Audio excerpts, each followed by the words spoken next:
எடுத்துக்கொள்ளும் புலம்பலின் புஸ்தகம் 3வது அதிகாரம். புலம்பலின் புஸ்தகம் 3வது அதிகாரம் 55, 56 வசனங்களை வாசிக்க கேட்கலாம். மகா ஆழமான கிடங்கில் இருந்து கர்த்தாவே உம்முடைய நாமத்தை பற்றி கூப்பிட்டேன். உம்முடைய நாமத்தை பற்றி கூப்பிட்டேன். என் சத்தத்தை கேட்டீர். என் சத்தத்தை கேட்டீர். என் பெருமூச்சுக்கும் என் பெருமூச்சுக்கும் என் கூப்பிடுதலுக்கும் என் கூப்பிடுதலுக்கும் உமது செவியை அடைத்துக் கொள்ளாதேயும் hide not thine ear at my breathing, at my cry. என்னுடைய பெருமூச்சுக்கும் என்னுடைய கூப்பிடுதலுக்கும் நான் சத்தம் போடுறதுக்கும் நான் கதறதுக்கும் உமது செவியை அடைத்துக் கொள்ளாதையும். இந்த வாரத்தில் இந்த மாதத்துக்கான வாக்குத்தத்தம் பேசும்படியாக தான் ஆண்டவர் சமூகத்தில் அந்த வார்த்தையை வைத்து செய்தியை கேட்டுக்கொண்டிருந்தேன். ஆனால் புதன்கிழமை என்று நினைக்கிறேன் இந்த வார்த்தை ஆவியானவர் கிருபையாய் நினைவிலே கொண்டு வந்தார். புதன் அல்ல, அதற்கு முன்னாடியே கர்த்தர் நம்மோடு சில காரியங்களை பேச விரும்புகிறார் என்றால் நம்முடைய வாழ்க்கையில சில காரியங்களை செய்யறதுக்கு ரெடி ஆயிட்டார்னு அர்த்தம். ஹல்லேலூயா. பெருமூச்சு எப்பொழுது வரும் என்றால், ஒன்று அதிகம் அழும்போது வரும். இரண்டாவது ஏக்கம், கைவிட்டு போயிட்டே அப்படிங்கிற ஏக்கம் வரும்போதும் பெருமூச்சு வரும். இன்னொரு காரியத்துக்கு பெருமூச்சு வரும். எப்படின்னா, பாஸ் ஆக மாட்டேன்னு நினைச்சிட்டேன், ரிசல்ட் பாஸ் ஆயிட்டேன்,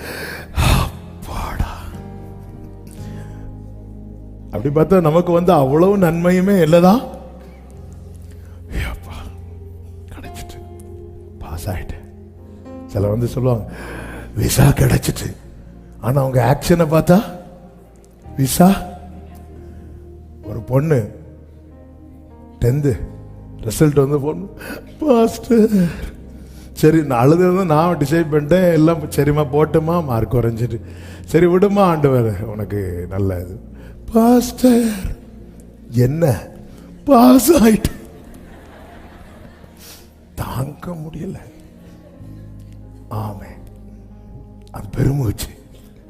இங்கே சொல்லப்பட்ட பெருமூச்சு கிடைச்ச பெருமூச்சு அல்ல.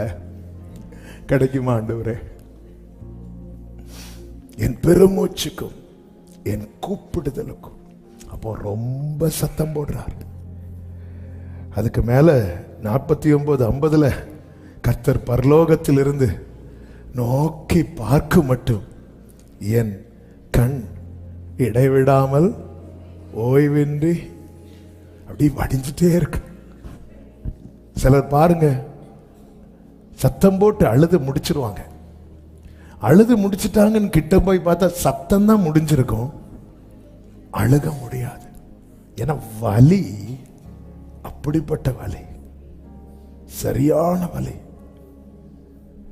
கொசு கடிக்கிறதுக்கும் பாம்பு கடிக்கிறதுக்கும் வித்தியாசம் உண்டு.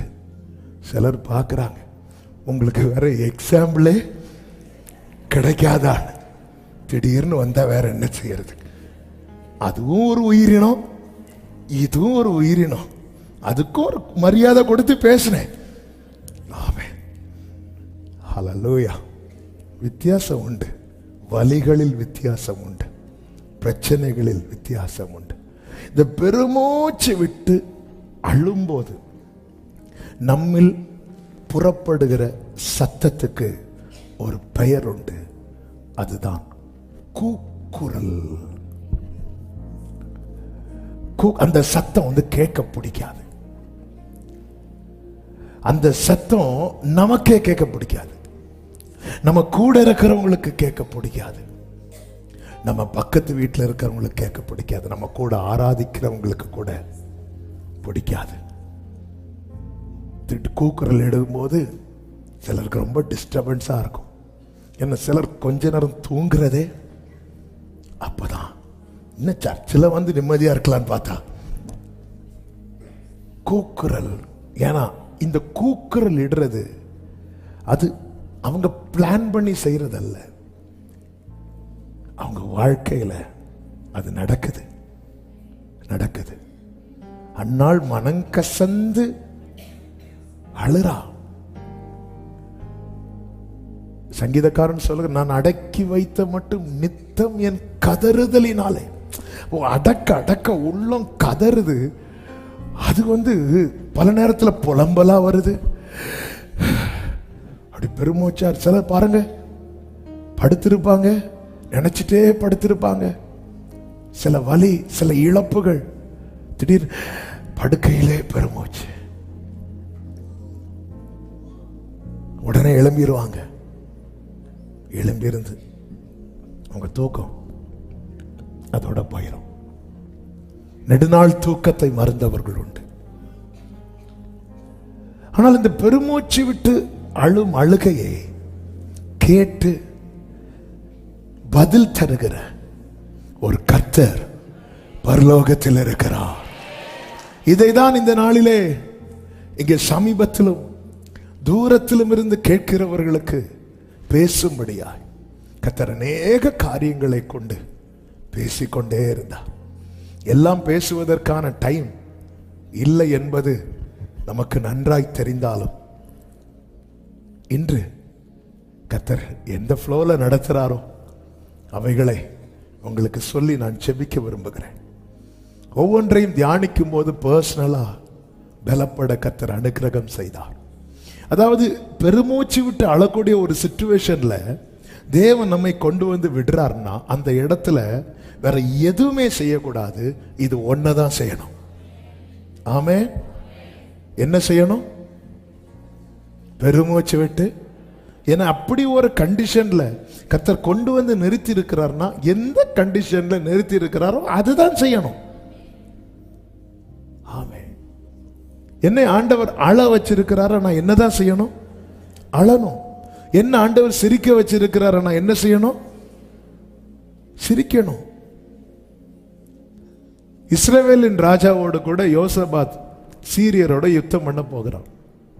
இப்ப சீரியர் சொல்லி இருக்கிறாங்க, நீ உங்க டார்கெட் ஃபுல்லா யார் மேலதான் இருக்கணும்? இஸ்ரவேல் ராஜா மேலதான் இருக்கணும். இஸ்ரவேல் ராஜா யாரு? ஆகாப். இப்போ இவங்கெல்லாம் வேஷம் மாறி, இவங்க பிளான் பண்ணி வேஷம் மாறி போறாங்க. கையில யார் மாட்டிட்டா அப்படின்னா யூதாவின் ராஜா யோசபாத் மாட்டிட்டான். மாட்டினது நாள் இப்போ எங்க இருந்து அம்பு வரும்னு தெரியாது. இந்த சிச்சுவேஷன்ல யோசபாத் என்ன செய்யறாருன்னா 1 ராஜாக்கள் 22வது அதிகாரம் அதனுடைய 32வது வசனத்திலே சொல்லப்பட்டிருக்கிறது. ரதங்களின் தலைவர் யோசபாத்தை காண்கையில் இவன்தான் இஸ்ரவேலின் ராஜா என்று சொல்லி யுத்தம் பண்ண அவனுக்கு நேராக சாய்ந்து வந்தார்கள் என்று சொல்லப்பட்டிருக்கிறது. அப்போ யுத்தம் நடந்துட்டு இருக்கு. இப்ப எல்லாருடைய போக்கஸ் யார் மேல ஆயிட்டு? யோசபாத் மேல. இவன் ஒருத்தன் அம்பு தப்புனால இன்னொருத்தனுடைய அம்பு அவன் மேல படும். பொதுவா யுத்தம் நடக்கும்போது ஒரு ஆளை டார்கெட் பண்ணி அடிப்பாங்க, இன்னொரு ஆளை டார்கெட் பண்ணுவாங்க. பக்கத்துல தான் ஃபைட் நடக்கும். இந்த சிங்கம், புலி, சிறுத்தை இதெல்லாம் ஒரு மிருகத்தை டார்கெட் பண்ணும்போது பார்த்துருக்கீங்களா? ஒரு 100 மான் நின்னாலும் அது ஒன்னதான் ஃபோக்கஸ் பண்ணும். அது ஓடி பிடிக்கும் போது பக்கத்தில் இன்னொரு மான் என்ன செய்யும்? ஓடிட்டு தான் இருக்கும், ஆனால் பார்வையை மாத்தாது. ஏன்னா டார்கெட் பண்ணது அது ஒன்று. யுத்தம் நடக்கும்போது ஒரு ஆளை டார்கெட் பண்ணி அடிச்சுட்டே இருப்பாங்க. இந்த டீம்ல இருந்து ஒரு ஆள், அந்த டீம்ல இருந்து ஒரு ஆள்.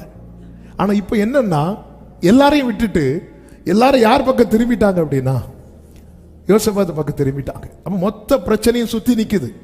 கழுத்து பக்கத்துல கத்தி. எப்போ இன்னும் அடுத்த ஃபியூ செகண்ட்ஸ்ல என்ன வேணாலும் நடக்கலாம். இந்த நேரத்தில் யோசபாத் என்ன செய்தான் என்று சொல்லப்பட்டிருக்கிறது தெரியுமா? அவன் அப்பொழுது யோசபாத் கூக்குரலிட்டான். இதுதான் இன்னைக்கு செய்தி.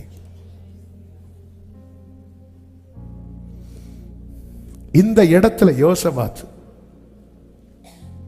பரலோகத்தில் இருக்கிற எங்கள் பிதாவே அப்படிலாம் சொல்லல. இந்த இடத்துல யோசபாத் அந்த 1000 ஸ்தோத்திர பலிகள் புக்கு எங்கேயோ. சீரியா ராஜா கொஞ்சம் வெயிட் பண்ணுங்க, இப்ப வந்துறேன். கூக்குரலிட்டான். ஜெகோஷபாத் cried out. அப்படி கத்துறான். இப்படிப்பட்ட சிச்சுவேஷன்ல யாராவது நின்று கொண்டிருக்கிறீங்க, இன்னைக்குள்ள செய்தியை கவனமாய் கேளுங்கள். இந்த இடத்துல அவர் நான் ராஜா, நான் கத்த மாட்டேன் அப்படி நின்றுப்பான்னா அதுக்கப்புறம் அவனுக்கு நிக்க முடியாது. யோசபாத் கர்த்தருக்கு ரொம்ப ஃபேவரைட். யோசபாத் ஆண்டவர் சித்தம்னா சண்டே நம்ம அதை டீட்டெயிலா கேட்கலாம். அப்போ இப்படிப்பட்ட எவ்வளவு நீ ஃபேவரட்டா இருந்தாலும், உன் வாழ்க்கை எவ்வளவு சாட்சி உள்ளதா இருந்தாலும், உன் வாழ்க்கையில ஒரு கண்டிஷன்ல நீ சத்தம் போட்டுதான், நீ கத்திதான், நீ கூக்கரலிட்டுதான், நீ பெருமூச்சு விட்டுதான் ஆக வேண்டும் என்கிற நிலை வரும்போது, நான் ராஜா, நான் இதெல்லாம் நினைக்காத. அந்த இடத்துல நீ கர்த்தரை நோக்கி சத்தமிடு.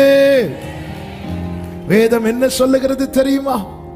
அடுத்த வசனத்தை வாசியுங்கள். இவன் இஸ்ரவேலின் ராஜா அல்ல என்று ரதங்களின் தலைவர் கண்டு அவனை விட்டு விலகி போனார்கள். அவனை விட்டு விலகி போனார்கள். அப்ப ஒருத்தன் கூக்குரலிட்ட போது அவனை நெருங்கி வந்த, அவனிடமாய் சாய்ந்து வந்த அந்த பட்டயம், அந்த ஆபத்து அவனை விட்டு விலகி போனது. சிறுமைப்பட்டவர்களுடைய கூப்பிடுதலை கேட்கிற ஒரு கர்த்தர் பரலோகத்தில் இருக்கிறார். எனவேதான் சங்கீதம் 9:12 சொல்லப்பட்டிருக்கிறது, சிறுமைப்பட்டவர்களுடைய கூக்குரலை மறவா. அவர் எப்படிப்பா மறப்பார்? மறக்க மாட்டார். ஒரு பிரச்சனை கழுத்தை நெருக்குது, பிள்ளைக்கு ஒரு பிரச்சனை கழுத்தை நெருக்குது, போயிருந்து அழணும், பெருமூச்சு விட்டு அழணும். ஆண்டவர், இதுல இருந்து என் பிள்ளைய வெளியே கொண்டு வந்துருங்க. அதாவது நம்பிக்கை இழந்து அழுத ஆகாரின் பெருமூச்சின் சத்தத்துக்கு பிள்ளைக்கு ஒரு வாழ்க்கை கிடைக்குமானால், நம்பிக்கையோடு தேவ சமூகத்தில் வந்து அழுகிற அன்பு தாயே, அன்பு தகப்பனே, உன் சத்தத்துக்கு உன் பிள்ளை வாழ்க்கையில ஒரு வழி பிறக்காமல் போகுமோ? ஏசாயா 22:12-13 ஆண்டவர் தீர்க்கதரிசியை கொண்டு சொல்லுகிறார், சேனைகளின் கர்த்தராகி ஆண்டவர் அக்காலத்திலே அழவும் புலம்பவும் மொட்டையிடவும் ரெட்டெடுத்தவும். இது இப்ப நீ அழுன்னு சொல்றார். ஆனால் நீங்களோ சந்தோஷித்து கழித்து ஆடு மாடுகளை அடித்து இறைச்சியை சாப்பிட்டு திராட்சரசத்தை குடித்து புசிப்போம் குடிப்போம் நாளைக்கு சாவோம் என்று. அப்ப ஆண்டவர் வந்து இன்னைக்கு அழ வைக்கிறது எதுக்கு தெரியுமா? நாளைக்கு சந்தோஷமா இருக்கிறதுக்கு. ஆனா மனுஷன் என்ன பார்க்கறான்? இப்ப நல்லா தானே இருக்கிறோம், நாளைக்கு அது அப்புறம் பார்த்துக்கலாம். கேட்ட ஆண்டவர் சொன்ன வசனத்தை எடுத்துக்கொண்டு வந்து நாளை தினத்தை குறித்து கவலைப்படாதேன்னு தான் சொன்னார், அழாதேன்னு சொல்லல. சில காரியங்களுக்காக எருசலேம் நல்லா இருக்கும் போது தானங்க எருசலேமை பார்த்து இயேசு என்ன விட்டாரா? கண்ணீர் விட்டார். எருசலேம் அப்போ பிரச்சனையில் இருந்துச்சா? இல்ல, அப்ப நல்லா இருந்துச்சு. ஏன் நல்லா இருந்துச்சு? சமாதான காரணர் எங்க இருக்கிறார்? அங்கதான் இருக்கிறார். அதாவது இந்த பூமியில் ஆண்டவர் வாழ்ந்த நாட்கள்ல எந்த நாட்டுகளுக்கு இடையிலும் யுத்தம் நடக்கலையா? இது சரித்திரம். அந்த 33 ஆண்டுகள்ல ராஜ்யத்துக்கு விரோதமா ராஜ்யம் இல்லை. ஏன் தெரியுமா? உன்னதத்தில் தேவனுக்கு மகிமை, பூமியிலே சமாதானம். ஆமென். பகையா இருந்த ஏரோதும் பிலாத்துவும் யார மாறிட்டாங்க? சிநேகிதராகிட்டாங்க. இதுதான் இயேசுவினுடைய விசேஷம். அவர் இருக்கிறார். எருசலேமில் நிறைய அற்புதம் நடக்குது, நிறைய அதிசயம் நடக்குது, பாட்டு வேற கேட்குது. உன்னதத்திலே ஓசானா என்று சொல்லி, தாவீதின் குமாரனுக்கு ஓசானா என்று சொல்லி அப்படி இருக்கும்போது இயேசு எருசலேமை பார்த்து, அன்னைக்கு இயேசு விட்ட கண்ணீர் தான் இன்னைக்கும் அந்த எருசலேம் நிற்குது. பிரச்சனைகள், போராட்டங்கள், யுத்தம் நடந்து கொண்டுதான் இருக்கிறது, ஆனாலும் இன்னைக்கும் அது நிற்குது. ஹல்லேலூயா, ஆமென் சொல்லுங்க பார்க்கலாம். அவன் தேவன் இன்னைக்கு அழுன்னு சொல்லும் போது அதெல்லாம் முடியாதுன்னா, பிள்ளையை குறித்து எந்த ஒரு காரியத்தை குறித்து ஆண்டவர் ஆழ கட்டளையிட்டு இருக்கிறார். இது தேவன் கட்டளையிட்டது. அந்த இடத்துல என்னுடைய அழுகை ஒரு பெரிய தாக்கத்தை கொண்டு வர போகிறது. என்னுடைய பெருமூச்சு ஒரு பெரிய மாற்றத்தை கொண்டு வர போகிறது. தேவன் தேவ பிள்ளைகளில யார் வாழ்க்கையில கண்ணீரின் பள்ளத்தாக்கை அனுமதிக்கிறாரோ, அந்த கண்ணீரின் பள்ளத்தாக்கு ஒரு பெரிய தாக்கத்தை அவர்கள் குடும்பத்திலே, சமுதாயத்திலே, தேசத்திலே மாற்றத்தை கொண்டு வர போகிறது. ஆமென் சொல்லுங்க பார்க்கலாம். அப்ப நம்ம பெருமூச்சு விட்டு எல்லாரும் பெருமூச்சு விடுங்கன்னு விட முடியாது. ஆமென். அது அந்த பாதையில கடக்கும் போது ஒரு தேவ பிள்ளை, என் வாழ்க்கையில் ஆண்டவர் எனக்கு மட்டும் இப்படி அப்படின்னு நெகட்டிவா திங்க் பண்ணாதீங்க. கடந்த நாளில் இன்னைக்குள்ள ஈவினிங் மீட்டிங்க்கு செய்தி ப்ரிப்பேர் பண்ணது 3 காரியத்தை ஆண்டவர் நினைவில் கொண்டு வந்தார். அதை நான் உங்கள்கிட்ட சும்மா சொல்லிடுறேன். ஒன்று, நல்லா தெரிஞ்ச வசனங்கள் தான். ஒன்று, நமக்கு தெரியும் ஆண்டவருடைய நினைவுகள், அது சமாதானத்துக்கு ஏதுவானது. 2, ஆண்டவருடைய செய்கைகள், அது நன்மைக்கு ஏதுவானது.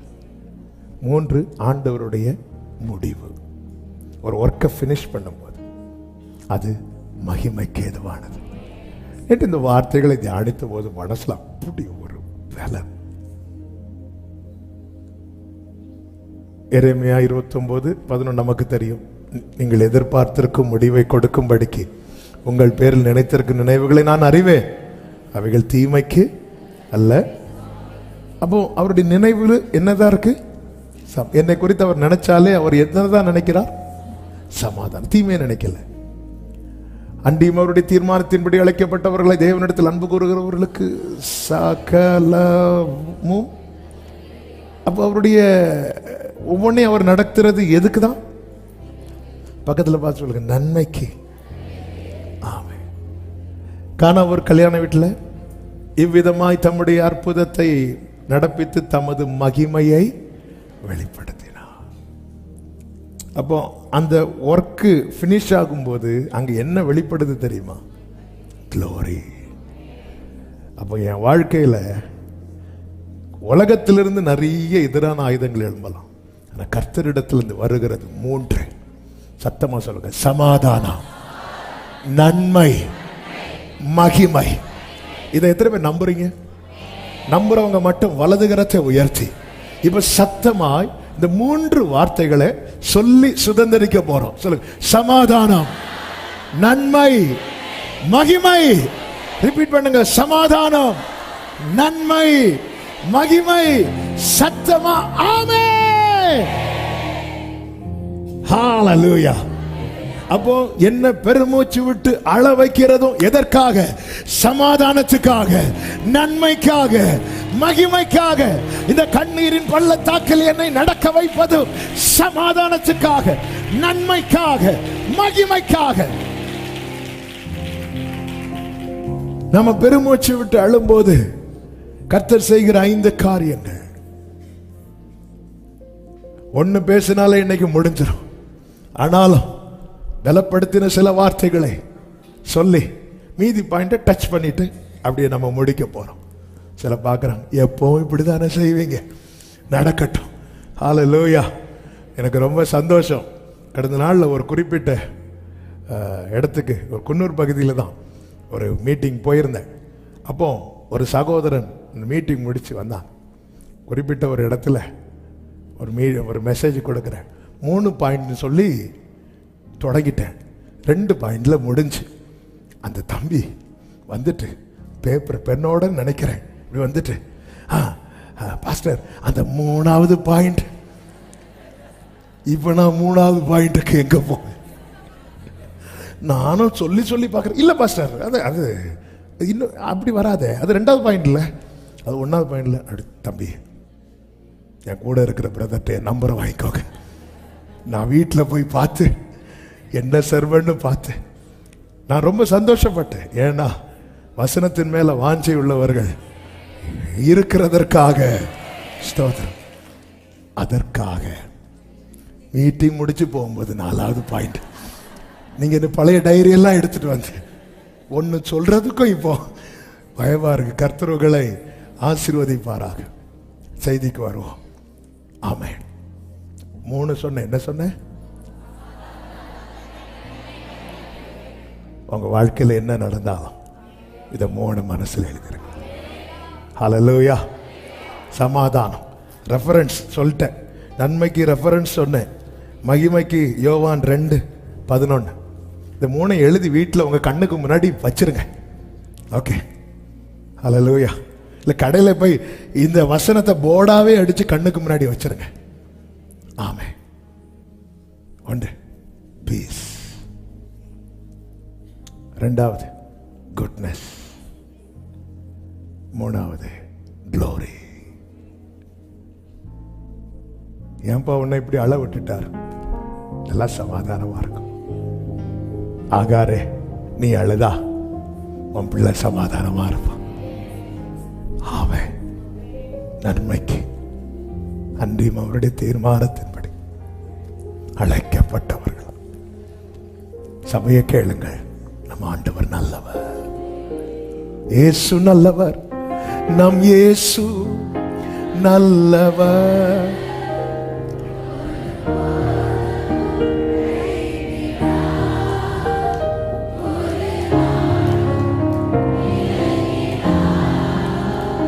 மகிமை மகிமையா இருக்கும். நிறைய காரியம் முடிகிறது வரை தெரியாது. இந்த மகிமைங்கிறது நிறைவு. யோபுவின் வாழ்க்கையில் கர்த்தருடைய செயலின் முடிவை கண்டிருக்கிறீர்களே. அந்த முடிவில் என்ன இருக்கு தெரியுமா? ஃபுல்லா நிறைவு.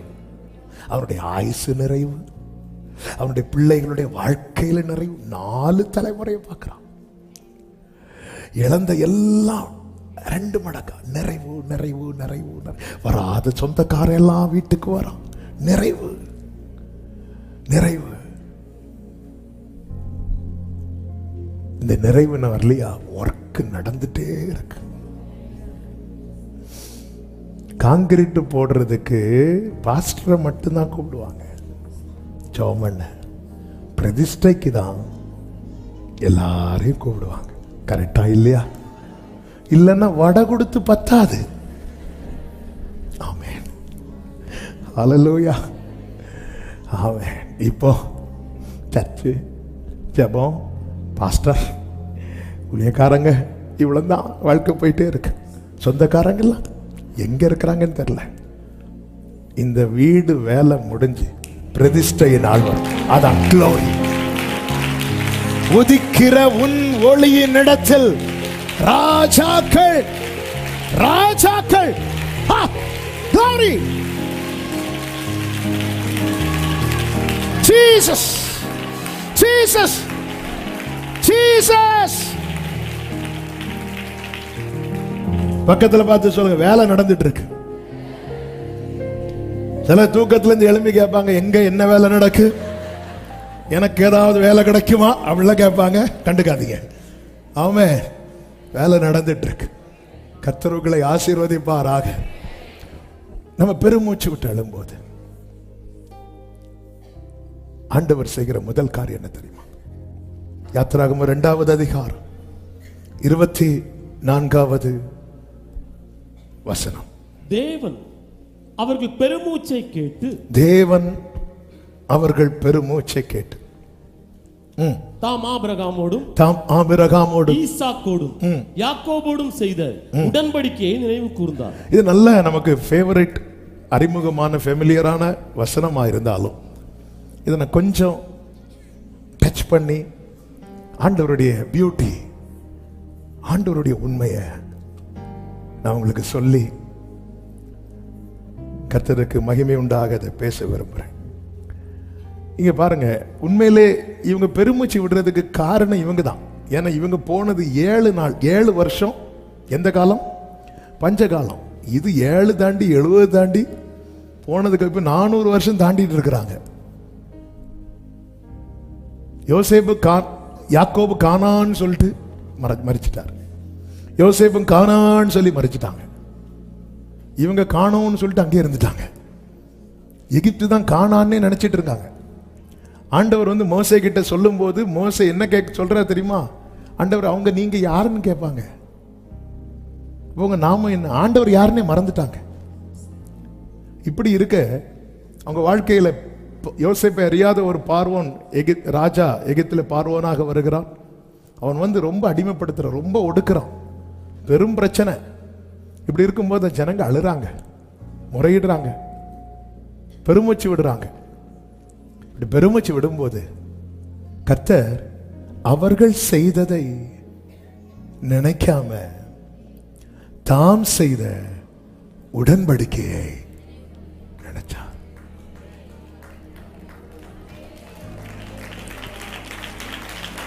ஹalleluya. ஒரு பிள்ளை 12th ஃபெயில் ஆயிட்டு, ஃபெயில் ஆகி அழுதுட்டு இருக்கு.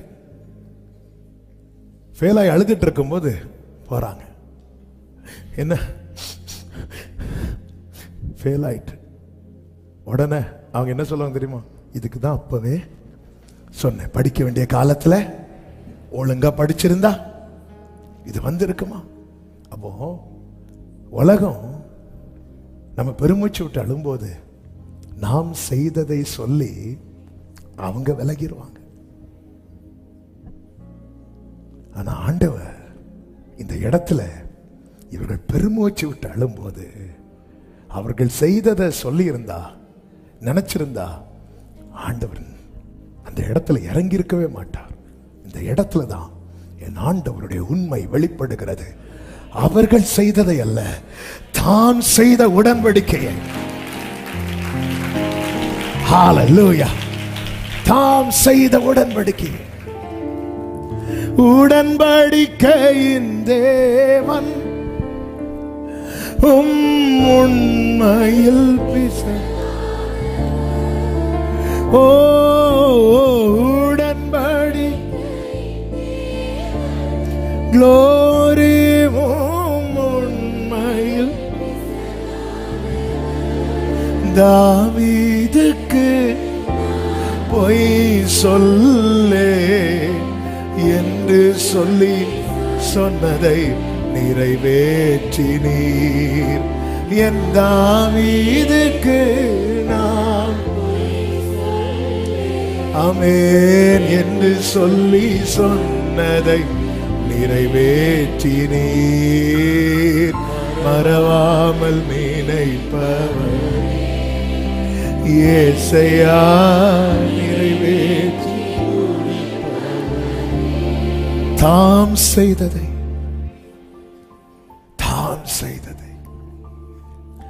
தாவீதுக்கு கர்த்தர் சொன்னார். 89 சங்கீதம் 34 என் உடன்படிக்கையை மீறாமலும் என் உதடுகள் விளம்பினதை மாட்டாமலும் my covenant will I not break. நான் அதை பிரேக் பண்ண மாட்டேன். என் உடன்படிக்கையை மீறாமலும் சொல்லிவிட்டு அடுத்த வசனத்திலே சொல்லுகிறார், ஒரு விசை என் பரிசுத்தத்தின் பேரில் ஆணையிட்டே தாவீதுக்கு நான் போய் சொல்ல மாட்டேன். தாவீது மரித்து தாவீதுக்கு பிற்பாடு சாலமோன் நாட்களிலே கர்த்தருக்கு பிரியமில்லாத கோபமூட்டும் காரியங்கள் செய்யப்பட்டது. அப்பொழுது கர்த்தர் ராஜ்யத்தை அவன் கையிலிருந்து பறிக்க சித்தம் கொள்ளுகிறார். ஆனாலும் தாவீதுக்கு கொடுத்த வாக்கின்படி சாலமோன் நாட்களில் அதை செய்யாமல் சாலமோனுடைய குமாரன் ரெகோபயாம் நாட்களிலே அதை கர்த்தர் செய்கிறார். அப்படி செய்யும் போது அந்த காரியத்தை யெரொபெயாமுக்கு அகியாவை கொண்டு பேசுகிறார். பேசும்போது என்ன சொல்லுகிறார் தெரியுமா? 1 ராஜாக்கள் 11:31 இதோ நான் ராஜ்யத்தை சாலமோனுடைய கையிலிருந்து எடுத்து கிழித்து கிழித்து உனக்கு 10 கோத்திரங்களை கொடுப்பேன் சொல்லிவிட்டு 32, ஆனாலும் என் தாசனாகிய தாவீதுக்காகவும் நான் இஸ்ரவேல் கோத்திரங்களில் எல்லாம் தெரிந்து கொண்ட எருசலேம் நகரத்துக்காகவும் ஒரு கோத்திரம் அவனுக்கு இருக்கும் சொல்லிவிட்டு 39 சொல்லுகிறார், இப்படி இந்த காரியத்தின் நிமித்தம் தாவீதின் சந்ததியை சிறுமைப்படுத்துவேன், ஆகிலும் என்னாலும் அப்படி இராது என்று சொல்லுகிறார். அதன் அர்த்தம் என்ன? என் பிரச்சனை நிலையானது அல்ல, அவர் உடன்படிக்கை நிலையானது. ஹalleluya! உடன்படிக்கையின் தேவன் உண்மையில் பிசகாதவர், உடன்படிக்கையின் தேவன் உண்மையில் பிசகாதவர். தாவீதுக்கு நான் பொய் சொல்லி என்று சொல்லி சொன்னது நிறைவேறும். ஆமென். ஆண்டவருக்கு தாவீது ரொம்ப துதிச்சதும் தெரியும், தாவீது ரொம்ப அழுததும் தெரியும். பொதுவாகவே தாவீது துதிக்கும் போது யாரெல்லாம் பார்க்க மாட்டார், ஆனா அழும்போது தள்ளி போயிடுவார். நமக்கு தெரிந்தது சங்கீதக்காரன் தாவீது, கர்த்தருக்கு தெரிந்தது சங்கீதக்காரன் தாவீது மட்டுமல்ல, பெருமூச்சு விட்டு அழுகிற. அதனாலதான் யெரொபெயாம், சாலமோன் இவங்களெல்லாம் நினைச்சு அவங்க கையிலிருந்து வாங்கும் போது கூட அவர் சொல்றார், இப்ப நான் சிரமப்படுத்துறேன், என்னாலும் அப்படிங்கிறாரு. அப்போ சில தண்டனை, சில பிரச்சனை என் வாழ்க்கையில வந்தது உண்மைதான், ஆனால் அது நிலை கிடையாது. என்னோடு அவர் செய்த உடன்படிக்கை நம்புறவங்க மட்டும் நல்ல கைகளை தட்டி